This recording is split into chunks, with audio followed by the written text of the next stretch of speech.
The reason why we're talking today is you had pressed charges against Sergio Guardia. Now, he's a former pastor. Talk to me a little bit about those charges. Why did you press those charges?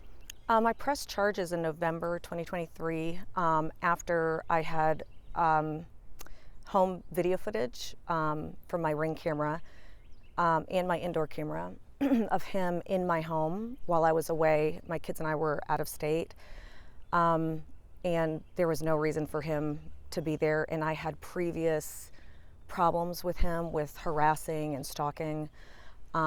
So I went ahead, especially having that evidence, went ahead and called police and pressed charges for breaking and entering and stalking. Okay. And so, you know, when you saw him in your house, you weren't home, is that right? Yeah, that's correct. I was out of state actually with my kids. Okay, so, I mean, walk me through, you had video cameras in your house, you'd only recently put them up. Walk me through the process of why you put the video cameras up and then what you saw on them soon afterwards. So I had actually just gotten those cameras, 2 cameras indoors inside my house, 1 camera in the backyard, and there were a couple of reasons, and I just gotten those cameras 3 or 4 weeks before he broke in, so I was not expecting to see that on my cameras, and that wasn't even the reason why I got them, because I hadn't even had contact or seen Sergio for 6 years or his family. So what prompted me to get the cameras was we were having a lot of car break-ins, and my neighbor has a Ring camera. She captured someone trying to get in her car. And on top of that, my daughter's bedroom is in the basement, so when you enter the basement door from the outside, it goes directly into her bedroom. And she was 15 at the time, and her friends were getting their driver's license. And her friends, instead of coming through the front door where the dogs would be all over her, and we always had friends over, they would come through the back to avoid my dogs and go through her bedroom door from the outside. So she, because they started driving, I just wanted to make sure that I always knew who was in my house in case kids were just deciding to show up. So for her safety and car break-ins and stuff. Yeah, so for a number of reasons, just like neighborhood, age of your kids, you just decided to get cameras. Mm-hmm. And when you were on your trip, did you get a notification? Walk me through the moment you realized someone had broken into your house. So Friday night, we left for Pennsylvania Friday morning, and Friday afternoon, we'd gotten to my friend's house. Friday night around 10 o'clock, I turned off my phone. Saturday morning, I woke up, turned on my phone, and the first notification that I saw was from my indoor camera that a person was detected in that camera. And it was 11:30 at night that the camera captured it. So I was very confused, and I opened up the notification and saw Sergio just coming up from downstairs from my daughter's bedroom into the kitchen where the camera captured him. And I was shocked and in disbelief. And I just ran downstairs. My friend, it was like 8 in the morning, and she was in the kitchen, and I just was yelling, "There was a guy in my house. There's a man in my house last night." And so I'm looking at the video, and I'm like, that's Sergio. It was clearly him, but my brain could not comprehend that he was in my house because I had not seen him for so long. I didn't understand why he was in my house. That camera showed that he saw the camera and immediately left, but I called police right away, right after seeing that footage. And of course, this is from Pennsylvania, so they transferred me to Lynchburg. And then a police officer contacted me, and I did a report. And then later that evening, around 6:30, I get another notification from my outdoor camera saying that a person was detected, and I watched on the live feed as Sergio entered my daughter's bedroom. He never made it upstairs. My camera in the kitchen that captured him the first night coming from upstairs didn't capture him, so he stayed in my daughter's bedroom for several minutes at least that second night on Saturday, November 11th. Again, so he had come in the camera, then he had come inside again the next night afterwards. So Yeah. you had filed that report the first night, and in that time, again, it happens again afterwards. Yes, and he was not aware, I'm sure, that I filed. Actually, we hadn't, the police officer and I agreed that when I returned on Sunday evening, then we would do the report. So I reported it, but the actual report wasn't completed. So there was no, Sergio wasn't notified, there was no arrest. But yeah, sure enough, even after seeing the camera and after my neighbor across the street witnessed him, came outside with a flashlight, and she knew that I wasn't home. And so she was flashing her flashlight at him. And in my other neighbor's Ring camera footage, you see the flashlight, you see him look over at her and just keep walking. So even with a witness and seeing the camera, he still came back the next night. So that had happened the first night, he came back the next night. Yes. Okay, so when you opened up your phone and you realized this was Sergio Guardia, this was your former pastor, is that right? Yes. When you realized this was your former pastor on your phone, what was going through your mind? Confusion. Like, that's the most dominant thought, was just being so confused. Why was he in my house? In fact, it took me a really, really long time to stop asking myself that question, and I still don't have the answer. And then fear, extreme fear, because I had moved from 2 houses because one from his harassment, and then another house because I found him in the middle of the day in my home. And then just me constantly setting boundaries and telling him that I would call the police if I saw him on my property. And for 6 years to pass with no contact with him or his family, and I'd left the church a long time ago, I had a lot of fear because I recognized that he never stopped. And I can't imagine what reason he would have to be in my home at 11:30 at night when I'm out of town, unless it was to do some kind of harm. Maybe not that day, but I felt like he was going to eventually harm me in some way. Do you think he knew you were out of town? I know he did, because I had tagged Pennsylvania in my Facebook, Facebook and Instagram story, and it was public. My stories are public on both social media accounts. I'm not, we don't follow each other, we're not friends, but when I went back to look, because I was thinking, how did he know I was out of town? I went back to look at my Instagram story, and sure enough, his Instagram family account had viewed the story. And that was, I had tagged Pennsylvania and posted a story like Friday afternoon. So that's when I knew that he knew I was out of town. So you had looked back at it after you had seen that he was in your house. Yes. Just to kind of look around with that. Okay, so now moving forward, let's go backwards actually for a second. When, where did you know Sergio Guardia from? Talk to me a little bit about your guys' background. I know him from Thomas Road Baptist Church. In 2008, 2007, 2008, my ex-husband and I started attending Thomas Road and started attending the Spanish, it was a ministry at that time, or a Sunday school.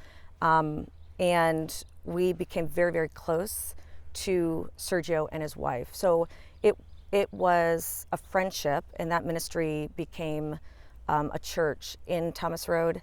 And we developed a close friendship, the 4 of us did.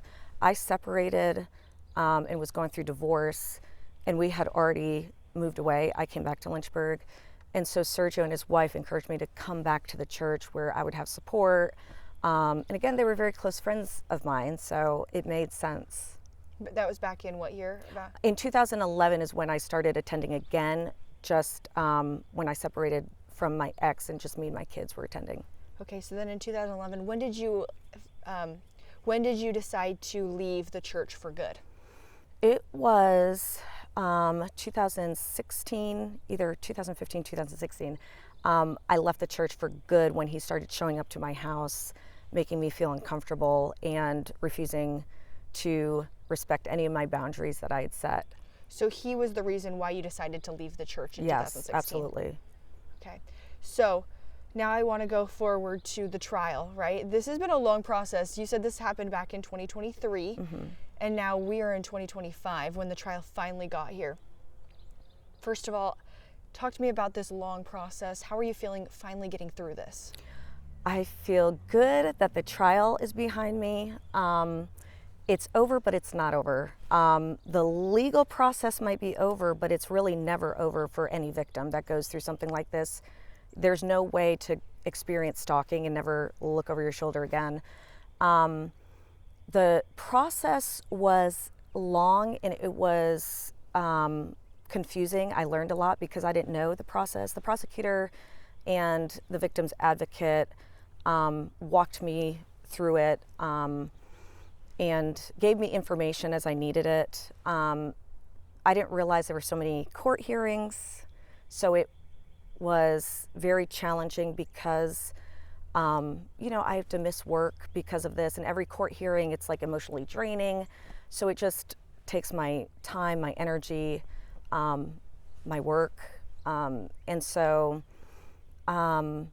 it was long, and then for it to be postponed because the trial was supposed to be in July was very frustrating because I just wanted to get it over with.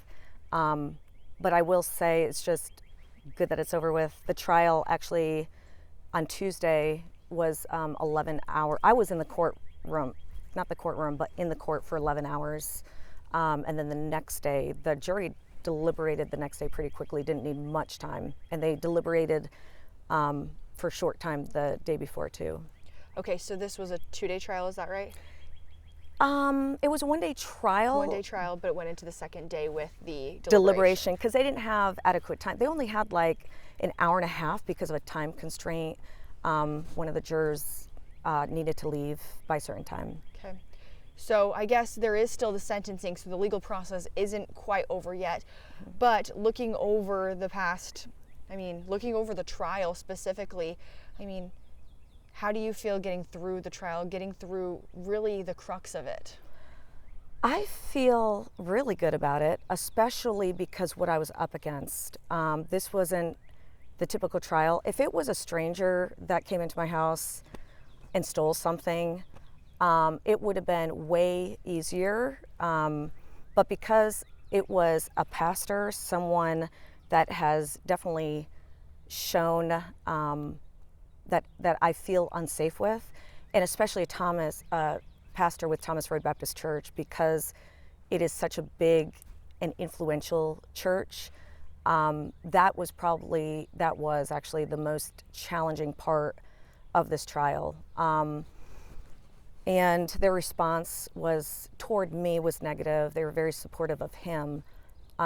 So I'm proud of myself for getting through, and I decided, I was asked several times about a plea deal, and I said no each time because I really wanted to see this through. So I do feel like I've gotten my power back, power that he took. I just took it back, and I feel really good about that.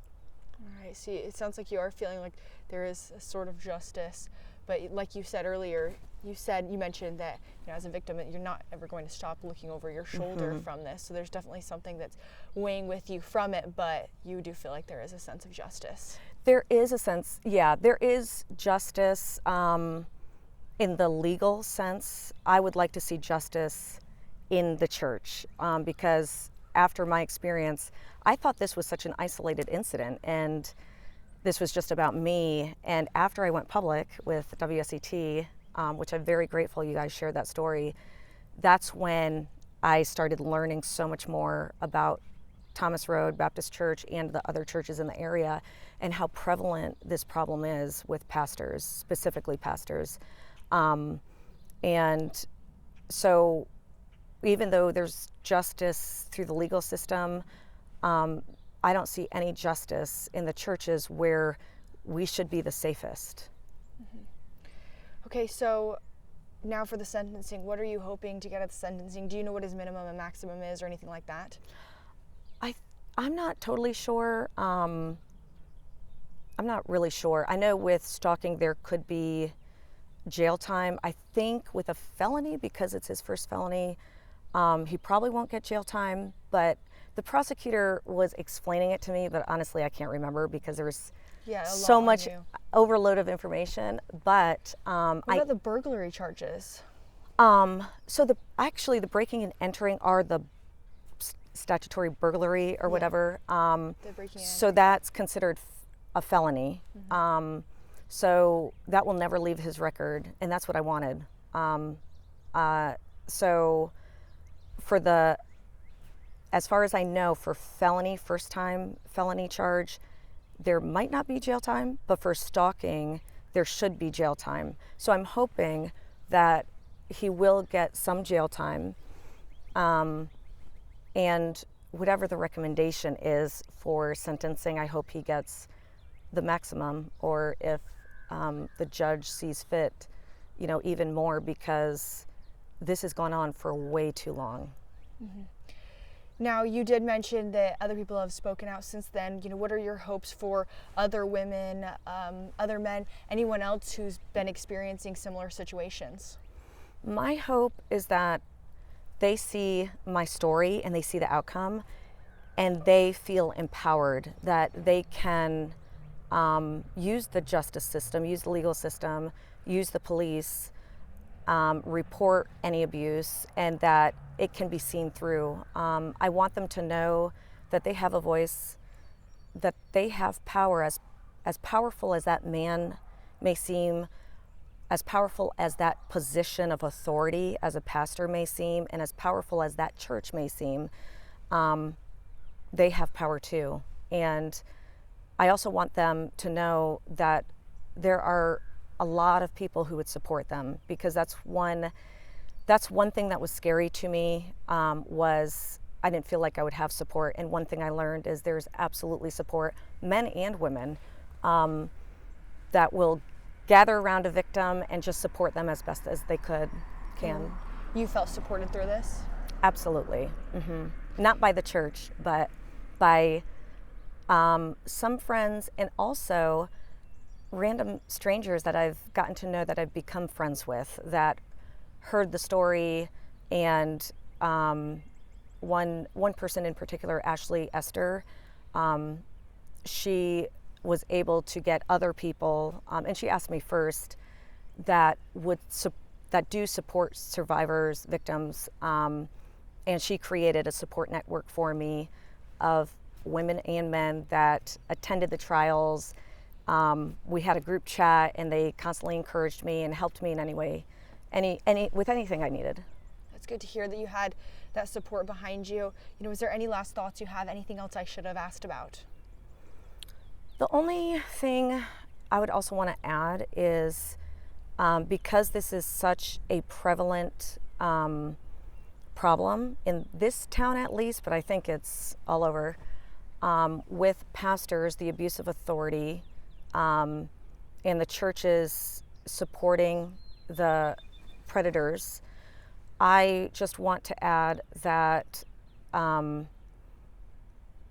want them to know, to see the story and to see the convictions, and know that we're not going to stand for it anymore. And any victim will have the support through the legal system, and there's consequences, and they're going to be held accountable, especially as a pastor, especially in their position as authority, and especially as a pastor. Their job, their role is to create a safe environment in the church, and if they're not doing that, they should be, especially if they're the abuser, they should be very concerned that they will have consequences. Yeah. You want them to know that there is consequences. Yes. When anyone does this. Yeah. And everyone should have consequences, especially when there's harm to other people, women and children. And it's affecting men too, because some of these women have been married, so it's impacting the whole family.